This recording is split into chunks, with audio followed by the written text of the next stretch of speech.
Quantas vezes você já sentiu que Deus estava te chamando, mas hesitou porque teria que abrir mão de algo? Pois é. A maioria diz querer viver o propósito, mas poucos estão prontos para queimar os bois e largar o arado. Parece radical? É, porque é mesmo. Eliseu não deu um sim pela metade. Ele fez o que a maioria de nós evita. Rompeu com o confortável. E sabe o que é mais curioso? Foi exatamente aí que a jornada dele começou.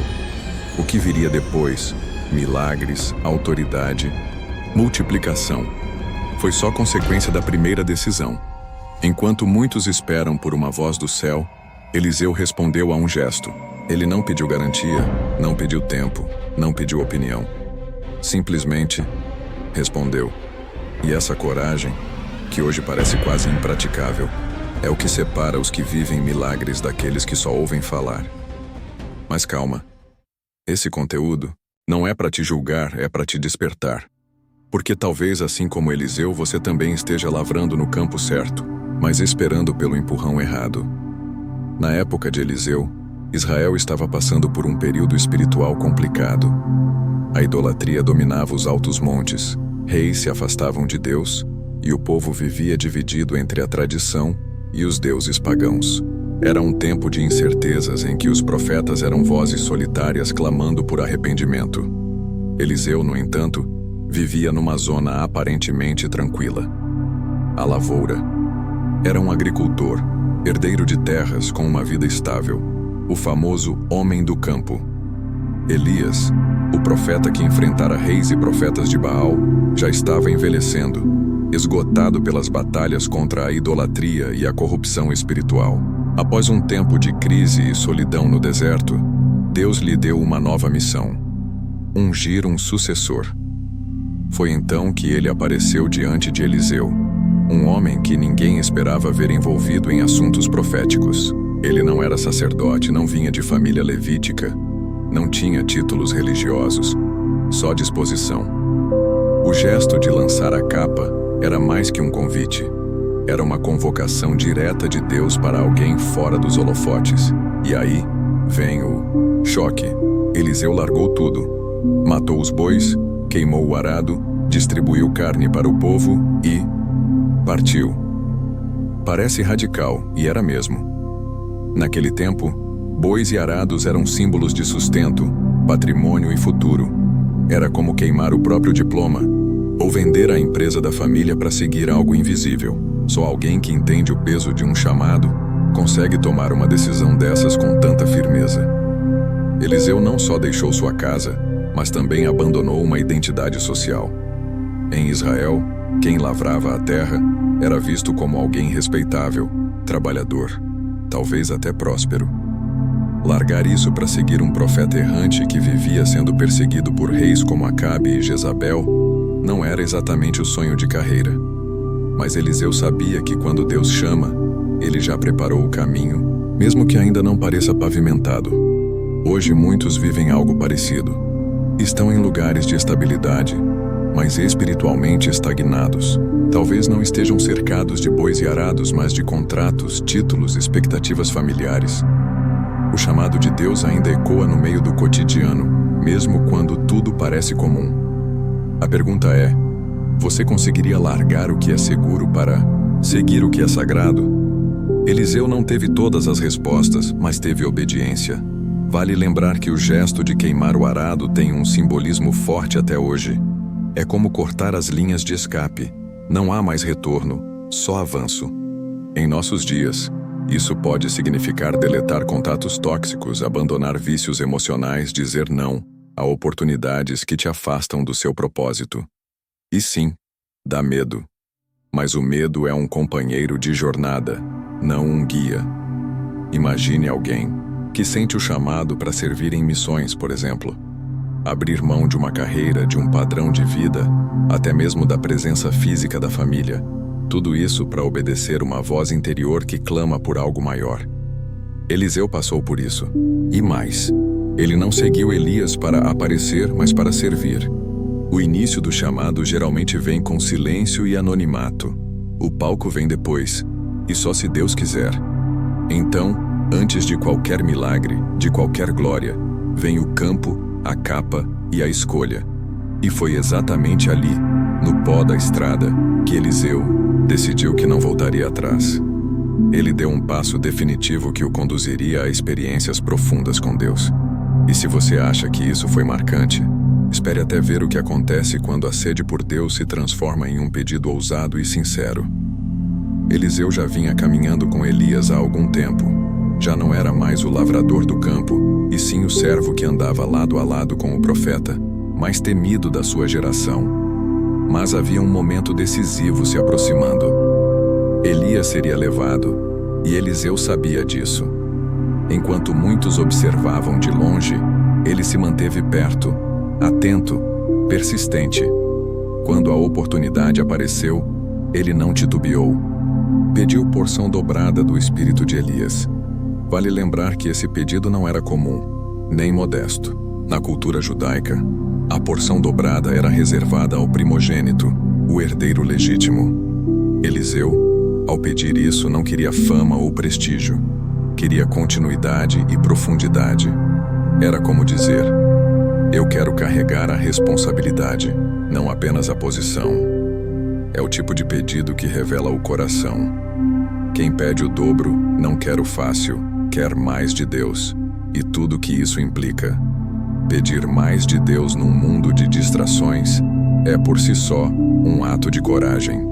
Hoje em dia muita gente se contenta com o básico: uma oração antes de dormir, uma ida ocasional à igreja, uma fé passiva. Mas Eliseu era diferente. Ele não queria só caminhar com Elias.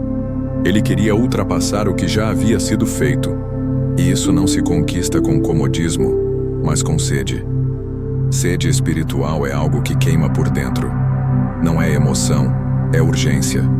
É aquele sentimento de que existe mais em Deus do que a gente conhece. E cá entre nós, existe mesmo. Quando foi a última vez que você pediu algo ousado a Deus? Algo que te tirasse do chão? Ousadia espiritual não é arrogância, é confiança de que Deus não se assusta com os grandes pedidos, desde que venham de corações rendidos. Eliseu poderia ter pedido riquezas, proteção ou influência, mas pediu poder espiritual. E isso diz tudo. Num tempo em que profetas eram perseguidos, ele pediu mais unção. Isso seria o mesmo que hoje alguém escolher servir entre os esquecidos, abraçar os invisíveis, liderar em silêncio. Quem pede porção dobrada está pedindo mais responsabilidade, mais renúncia, mais cruz. E ainda assim vale a pena. Agora não foi um pedido atendido com um simples sim. Elias deixou claro: se me vires quando for tomado de ti, será teu. Ou seja, só receberia se estivesse presente até o último segundo. Deus honra quem permanece. Tem gente que começa com sede, mas abandona o processo no meio do caminho. Eliseu ficou até o fim. É aí que está a diferença entre o espectador e o herdeiro. Pensa comigo. Quantas vezes você começou um processo espiritual com intensidade, mas foi esfriando? Quantas campanhas abandonadas na metade? Quantas promessas esquecidas no caminho? Eliseu nos mostra que a bênção está ligada à constância. Quer uma fé mais firme? Um ministério mais frutífero? Permaneça até o fim, porque é no fim de algo que Deus inicia o novo. E foi justamente nesse ponto, nesse clímax, que a capa caiu do céu. O que Eliseu faria com ela? Bom, é assunto para o próximo momento. Mas já dá para ver que quem pede porção dobrada precisa estar pronto para carregar aquilo que vem com ela: autoridade, pressão e milagres. Quando Elias foi levado aos céus num redemoinho, diante dos olhos de Eliseu, não era apenas um milagre acontecendo, era uma transferência visível de autoridade. Aquele momento foi marcante não só pelo espetáculo sobrenatural, mas pelo simbolismo que carregava. Deus não apenas levou Elias, ele revelou que Eliseu agora seria o novo referencial espiritual em Israel. E isso não aconteceu com um anúncio formal, mas com o cair da capa e a atitude de Eliseu em pegá-la.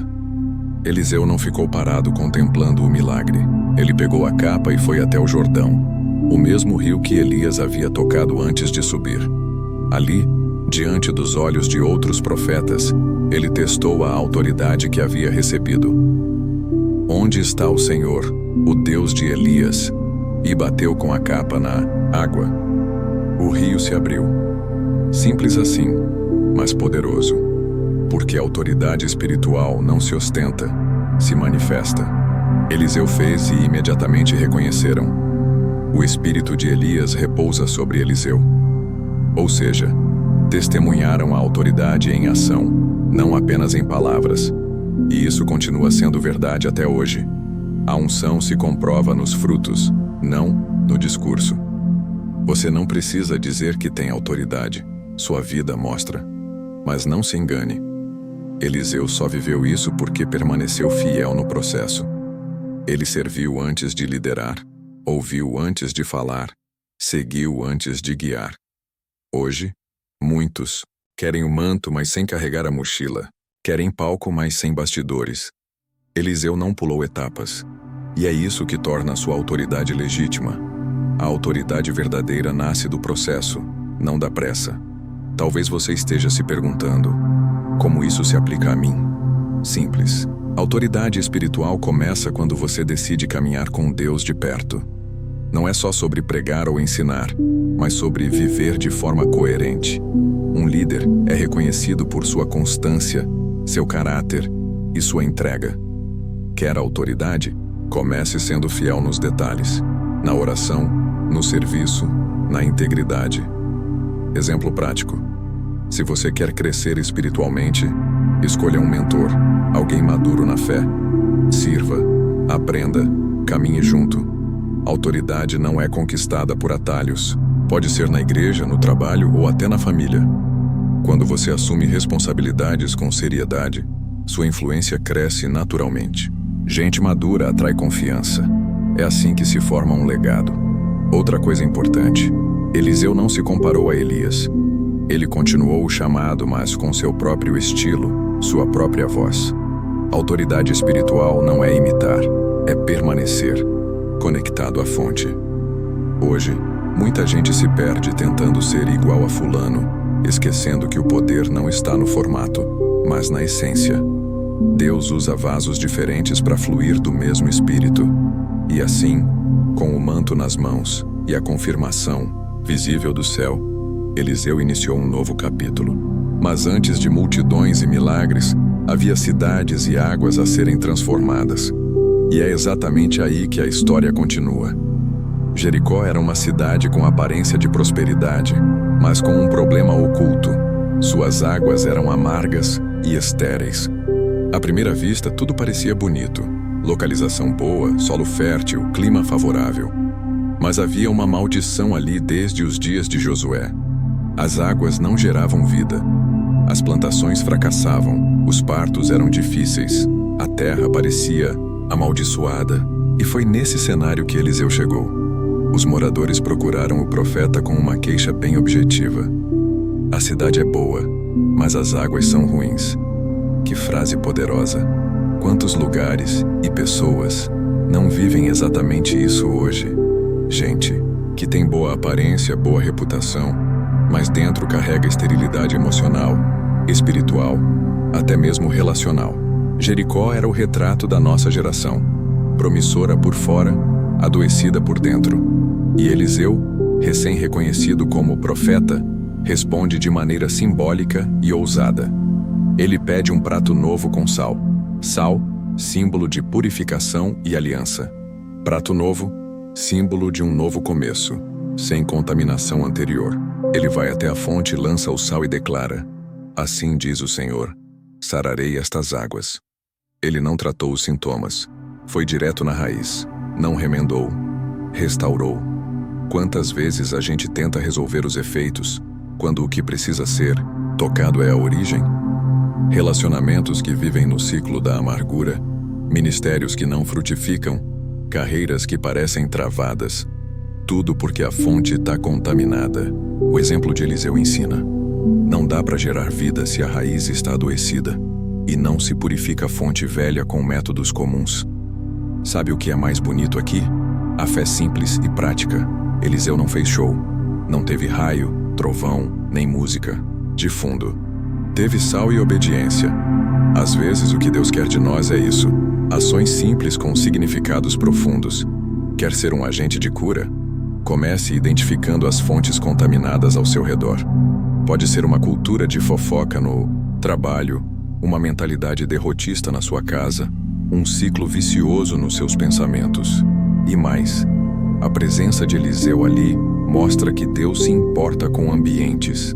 Ele não quer só transformar pessoas individualmente, mas também os lugares onde essas pessoas vivem. Sua casa pode ser curada, seu ambiente de trabalho pode ser purificado, a igreja pode ser avivada. Mas alguém precisa jogar o sal. Alguém precisa ser o prato novo. Talvez esse alguém seja você. Exemplo prático. Experimente declarar bênção e orar especificamente pelos ambientes onde você pisa todos os dias. Literalmente. Ore na porta do seu trabalho. Coloque louvor em casa. Afirme palavras de vida onde antes havia morte. Eliseu agiu profeticamente e com autoridade. E nós, como representantes de Deus, também podemos fazer isso com fé e sabedoria. As águas foram curadas. E mais importante, a Bíblia diz que permaneceram curadas até hoje. Ou seja, o toque de Deus na fonte gera mudança duradoura. Mas se você acha que multiplicar bênçãos acaba aí, espere só até ver o que acontece quando o pouco nas mãos certas se transforma em provisão sobrenatural. Depois de curar as águas de Jericó e provar que Deus o havia estabelecido com autoridade, Eliseu continuou seu ministério indo ao encontro de necessidades urgentes, não em palácios, mas nas casas humildes. É aí que entra a história da viúva, uma mulher simples, viúva de um dos discípulos dos profetas, que agora enfrentava o peso das dívidas e o risco de ver seus filhos levados como escravos. A dor dela era profunda e silenciosa, mas não invisível aos olhos de Deus. Eliseu, já sensível às necessidades da terra, agora ouvia o clamor do lar. E mais uma vez o extraordinário começaria com algo comum.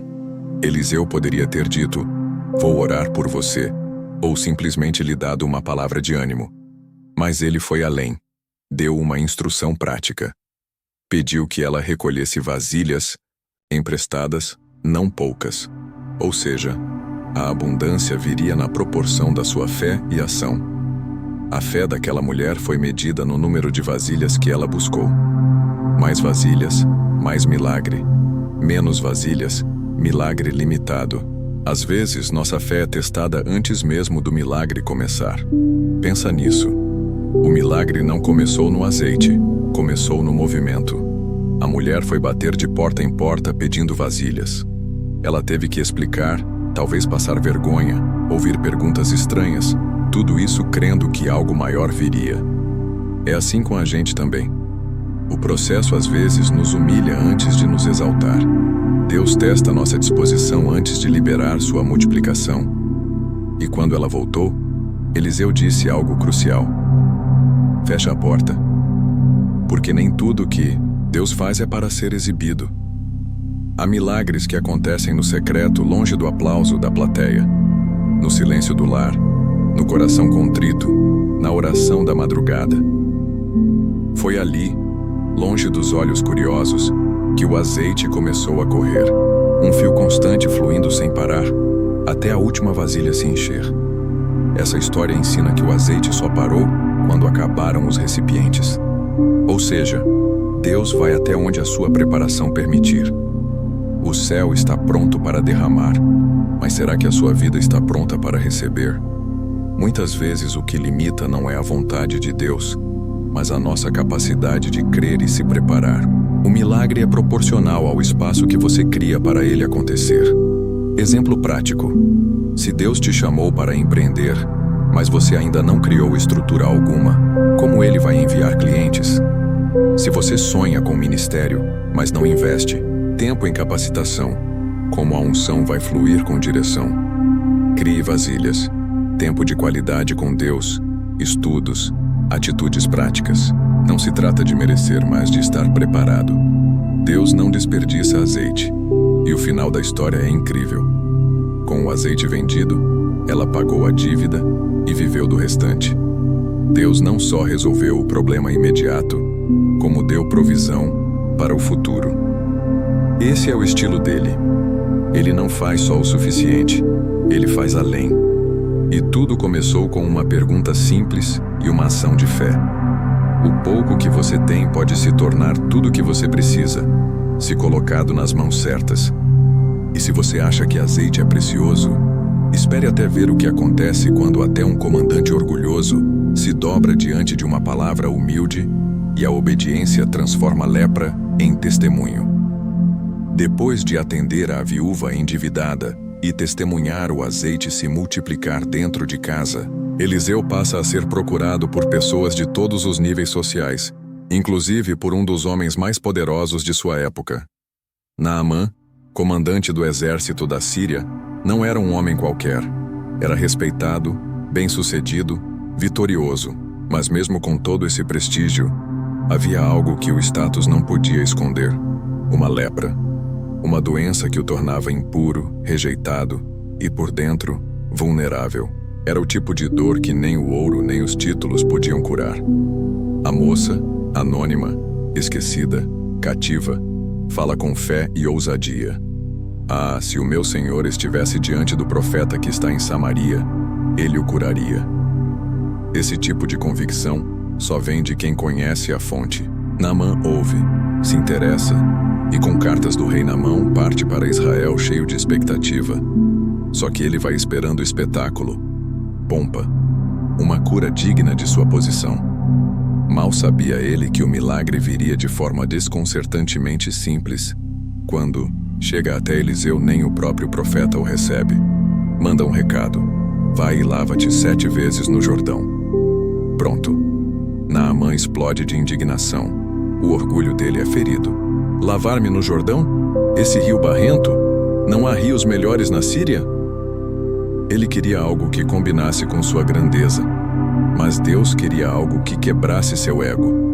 Porque às vezes, a cura começa na humildade. Quantas vezes a gente age como Naamã? Esperamos que Deus se mova de forma dramática, instantânea, extraordinária, e Ele nos dá uma direção simples, até frustrante. Tipo perdoar, confessar, aguardar ou servir em silêncio. Tem gente que perde o milagre porque despreza a instrução. Naamã quase voltou para casa leproso por causa do orgulho. Mas felizmente, teve alguém que o confrontou. Um dos seus servos teve a sabedoria de dizer: se o profeta tivesse pedido algo difícil, você faria. Por que não fazer o simples? Naamã desce ao Jordão. 1 mergulho, 2, 3, até o 7º. E ali, a pele dele se renova como a de uma criança. Repare, não foi no primeiro mergulho, foi no último. A obediência completa é que traz a transformação completa. A bênção não está na lógica, mas na submissão. E o que acontece depois é lindo. Naamã volta transformado, não só no corpo, mas no coração. Ele reconhece o Deus de Israel como o único Deus verdadeiro. Isso é mais do que uma cura física, é uma conversão. Uma nova identidade nasce ali. A experiência que começou com resistência termina em reverência. E o canal disso tudo foi uma instrução simples, que exigia apenas fé prática. Quer aplicar isso hoje? Comece a valorizar as instruções que parecem pequenas demais. Leia a Bíblia de forma consistente, mesmo que pareça repetitivo. Obedeça a direção de Deus mesmo sem entender. Às vezes, orar mais um dia, pedir perdão ou até jejuar por alguém pode ser o seu mergulho no Jordão. Pode não fazer sentido agora, mas pode ser exatamente onde Deus quer agir. E assim, o grande general foi curado, mas também rebaixado à condição mais poderosa que alguém pode ter, dependente de Deus. E se você acha que essa foi a última surpresa no ministério de Eliseu, é porque ainda não viu o que acontece quando o impossível encontra o profeta certo. Até mortos voltam à vida. Você percebeu que Eliseu não viveu uma jornada mágica? Ele não era super-herói, era humano como eu e você, mas teve algo que fez toda a diferença: obediência imediata e fé ousada. Agora me diz, o que está te impedindo de fazer o mesmo? Medo? Falta de controle? apego ao que é confortável, você não precisa ter todas as respostas. Só precisa dar o primeiro passo com coragem e deixar que Deus cuide do restante. Se você sente que está sendo chamado para algo maior, não ignore esse incômodo santo. Comece pequeno, mas comece. Que vasilhas você ainda precisa buscar? Que Jordão você precisa encarar? Que pessoas precisam da tua presença para verem águas sendo purificadas? Talvez o que Deus quer fazer através de você esteja esperando apenas uma resposta prática. Então me conta, o que você vai fazer com tudo isso que aprendeu? Se esse conteúdo falou com você de verdade, comenta aqui embaixo qual parte mais te impactou. Quero muito saber. E claro, se inscreve no canal e ativa o sininho para não perder os próximos conteúdos. A jornada de Eliseu foi só o começo. A sua pode estar prestes a começar.